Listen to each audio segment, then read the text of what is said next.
तेवढंच बघून तुम्ही जास्त बोलता.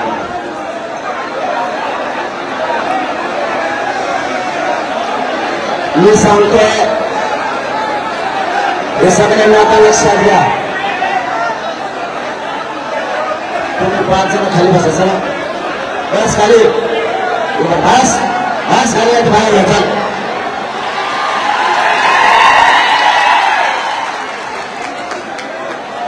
मला तुमचे फक्त सुद्धा ना इकडे बघतो आणि इकडे बघतो.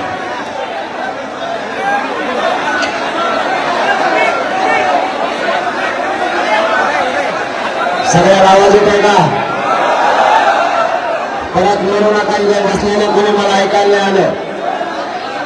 पुन्हा एकदा विचारतो आवाज सगळ्याला येतोय का? आपलं आम्हाला उपोषण 10 वाजल्यापासून सुरू झालं. तुम्हाला मला एक महत्वाची माहिती द्यायची. आपण समाजाला न्याय मिळवून देण्यासाठी झालंय हे कोणी विसरू नका. नुसतं गडबड गोंधळात समाजाचा वापर करू नका. कोण काय सांगताय कोणाचा काय म्हणणं आहे ऐकून घ्यायचं शिका. आपण शिकलो नाही. आपण लोकांच्या बुद्धीनं चाललो म्हणून आपल्या समाजाचं 70 वर्ष वाटलं केलं. काही मराठ्यांनी विसरू नका. एकजुटीचा फायदा घेऊन समाज कसा मोठा करता येईल याच्यासाठी आपल्याला पूर्ण ताकद लावायची. आपलं ठरलं होतं मुंबईला जायचं आणि आमरण उपोषण सुद्धा आझाद मैदानावरच करायचं. त्याप्रमाणे आपण आज आझाद मैदानावरती आलोय आणि आम्हाला उपोषण सुरू केलं. आता तुमची काय जबाबदारी? झाली मला काही दिसणार नाही. आता तुमची काय जबाबदारी समजून घ्या. सरकार आपल्याला सहकार्य करणार नव्हतं म्हणून मराठा समाज म्हणला होता हे बोलारे आहेत वच्चे भाई को घोड़ा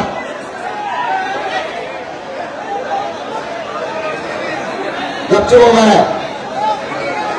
सरकार आपलं ऐकत नव्हतं. आपल्याला सहकार्य करत नव्हतं म्हणून करोडो मराठ्यांनी घराघरातून ठरवलं होतं मुंबईला जायचं आणि मुंबई जाम करायची. आता एक गोष्ट लक्षात ठेवा. सरकार सहकार्य करणार नव्हतं म्हणून मराठे मुंबईला येणार होते आणि जाम पण करणार होते आणि केली पण. आता आपल्याला सरकारनं सहकार्य केलंय. मी काय बोलतोय लक्षात ठेवा. सरकारने सहकार्य केलंय परवानगी दिली. त्याबद्दल आपण काल परवा सरकारचे कौतुकही मोठ्या मनाने केलं. पण आता सरकारने सहकार्य केलं म्हणल्याच्या नंतर आता तुम्हाला पण सहकार्य करायचं. पोलीस बांधव आणि सरकार जिथे पार्किंगची व्यवस्था करेल त्या ठिकाणी सगळ्यांनी स्वतःहून गाड्या नेऊन लावायच्या. मला उपोषणाला बसायचंय त्यामुळं तुमच्यावर मुंबईकर नाराज झालाय किंवा पोलीस बांधव नाराज झाला असा एकही शब्द माझ्या कानापर्यंत ऐकायला नाही आले पाहिजे. ही जबाबदारी तुमच्यावर घेतली का जबाबदारी? परत एक सांगतो पुढे जातो दगडफेक करायची नाही. जबाबदारी सगळ्यांनी घेतली का? याच्या पुढचा 3रा मुद्दा सांगतो. तुम्ही राजकारणी पक्षाचा कोणी पदाधिकारी असेल नीट ऐका.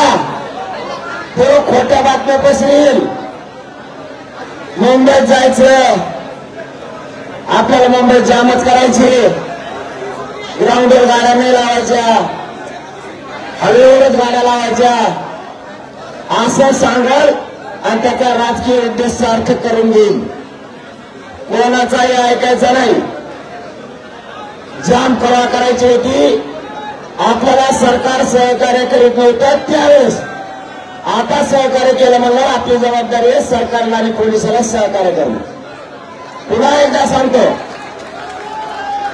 सहकार्य नाही केलं सरकारनं, आपल्याला पुन्हा परवानगी वाढून नाही दिली, पुन्हा तुम्हाला येता येतं. मला वाटतं सोमवारी मंगळवारी महाराष्ट्रातल्या सरकारनं सहकार्य नाही केल्यावर पुन्हा मराठी करोडोच्या संख्येने मुंबईकडे येणार आहेत आपल्या टप्प्यानुसार. त्यामुळे तुमची आजची जबाबदारी एक लक्षात ठेवा, आरक्षणाची जबाबदारी माझ्यावर. शांततेत राहून सरकारला आणि पोलिसाला सहकार्य करण्याची जबाबदारी तुमची. आता तुम्ही सगळ्यांनी एक काम केलंय, इकडे येताना तुम्ही गाड्या रोडवर सोडल्या तर इकडे आला. इथल्या प्रत्येक माणसाला आपण आपल्या ड्रायव्हरला फोन करायचा आणि त्याला फोन करून सांगायचं आत्ताच्या आत्ता गाडी काढायची, पोलीस बांधव सांगतील त्या ग्राउंडवर नेऊन लावायचं. मग ते कितीही लांब असू दे, एकही गाडी रोडवर जाता कामा नये. स्वतः तुम्ही स्वयंसेवक म्हणून काम करायचं. तुम्ही जी मुंबई जाम केली ना मराठ्यानं, 2 घंट्यात पुन्हा मोकळी मुंबई झाली पाहिजे, जबाबदारी तुमची. आता मला बोलता येणार नाहीये, उपोषणाला बसलं म्हणून मला एकही बातमी कानावर आली नाही पाहिजे किंवा पोलीस बांधव हे नाराज झाला पाहिजे की या ठिकाणी गाडी लावली, या ठिकाणी ट्रॅफिक जाम झाली.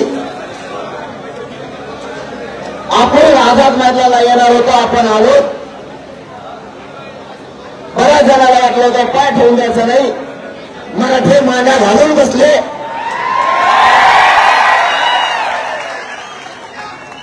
त्याच्यामुळे सरकार पुढचंही सहकार्य आपल्याला परवानगीचं देईल, मान्य न्यायदेवता देईल.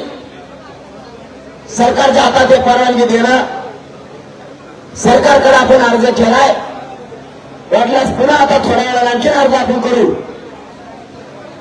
जोपर्यंत मागण्याची अंमलबजावणी होत नाही तोपर्यंत हे आंदोलन कायम सुरू राहील. अशी बेमुदत आपण परवानगी त्यांना मागू.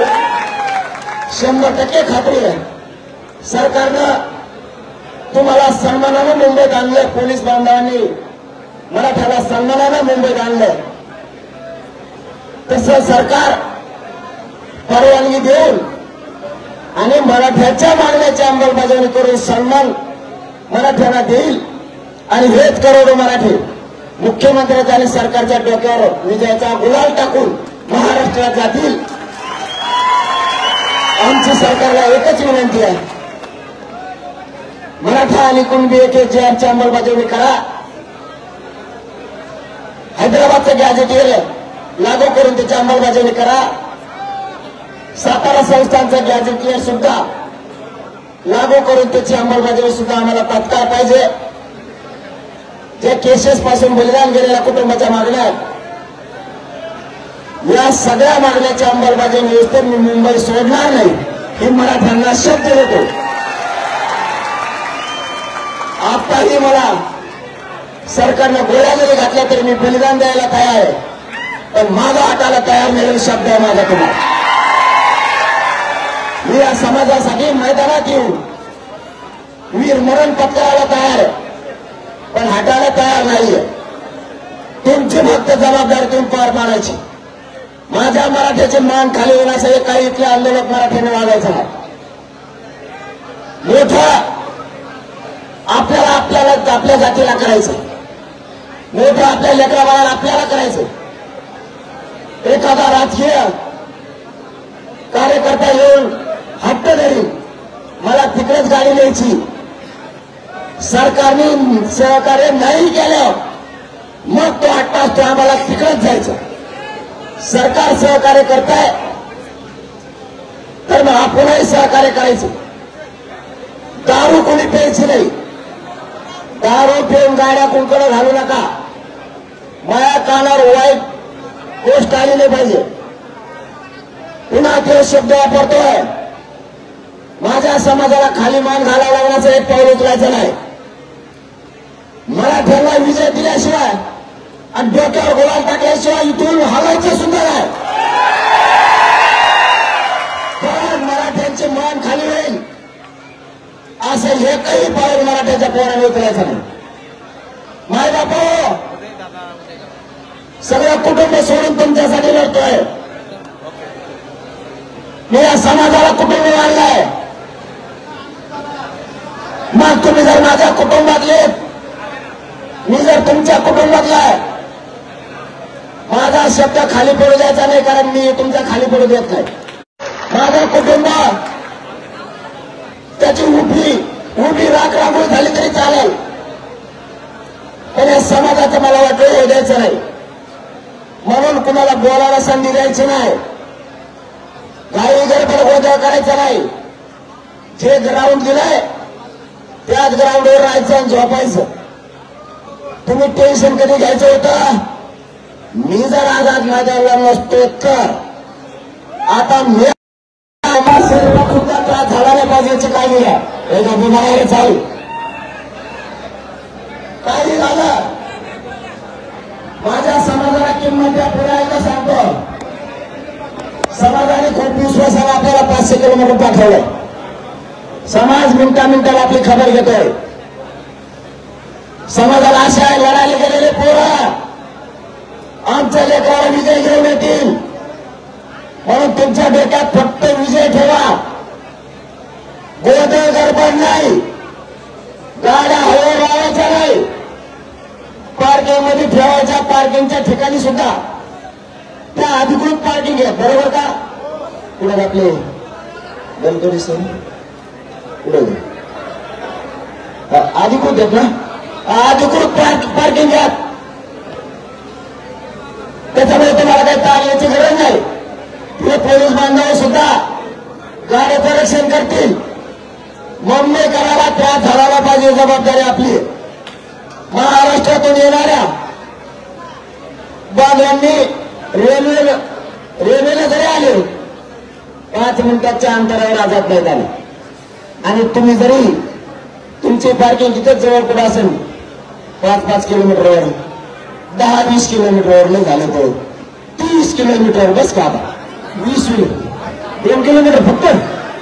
अरे बाबा साहेब, आम्ही त्याच्यापेक्षा लांब धरतो. जाऊ दे बरे वाशी हा अरे वाशी जाऊन झोपा काही जण सकाळी हो जमान ना काय जण वाशी झोपा सकाळी निघाली तिकडे भेटून खाल्लं. मी फक्त त्रास मुंबईकरांना द्यायचा कोणी नाही. मला आता मी उपोषण सुरू झालं 10ला. मला बोलणं सुद्धा चालत नाही, पण ही शब्द जरा हिताचा होता समाजाचा. या समाजाला आज मोठे समजू नये.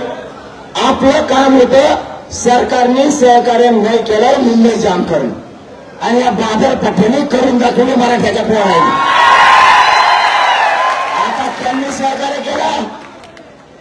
आता आपण पूर्ण मुंबई 1 ते 2 घंट्याच्या आत मोकळी झाली पाहिजे, अशा पटापट मनाने गाड्या काढून घ्यायच्या.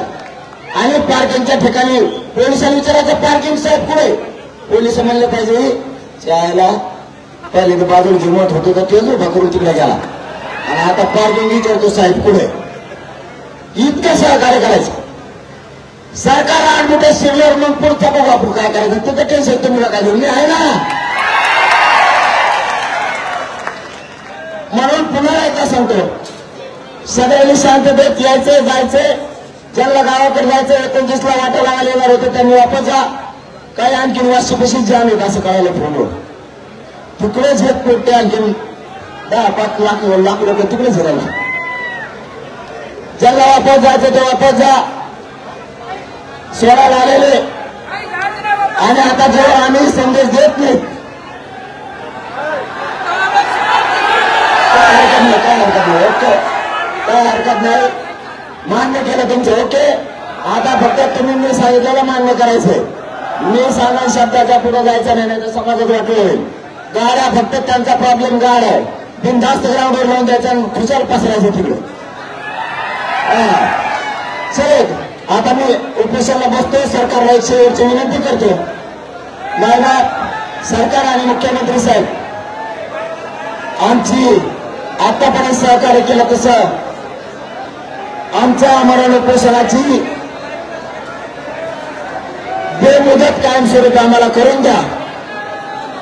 हे एक आम्ही तुम्हाला सहकार्य करायला तयार आहोत. नसता मंगळवारपासून आणखीन करोडो मराठी इकडे येणाराचे. दोन, आमच्या सगळ्या मागण्यांची अंमलबजावणी करावी तुम्हाला विनंती आहे. इथं करोडो लोक घेऊन आलो म्हणजे माझ्यात बोलत नाहीये. मुख्यमंत्री साहेब आणखीन तुमच्या हातात संधी गेलेली नाही.